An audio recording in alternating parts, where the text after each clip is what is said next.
बिस्मिल्लाहिर्रहमानिर्रहीम। अस्सलामुअलैकुम। आप देख रहे हैं 1 बाय 1 न्यूज़ HD। अहम खबर शामिल करते हैं। साबिक chief justice of Pakistan justice Saqib Nisar साबिक वज़ीर आज़म इमरान खान से मुलाकात के लिए ज़मान पार्क लाहौर पहुँच गए। तफसीलात के मुताबिक साकिब निसार इमरान खान की ख्वाहिश पर इनसे मुलाकात के लिए आए हैं।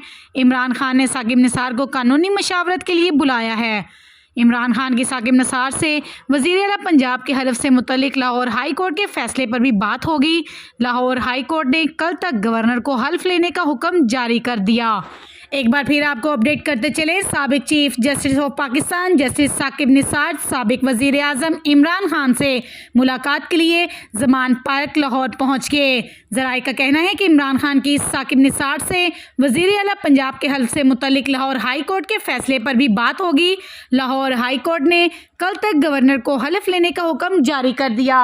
मज़ीद ऐसी खबरों से बाखबर रहने के लिए देखते रहिएगा channel 1 by 1 news HD। YouTube पर हमारे चैनल को लाइक करें, शेयर करें और सब्सक्राइब करें और घंटी का निशान दबाना ना भूलिएगा ताकि आने वाली हर नई वीडियो आपको मौसूल हो सके।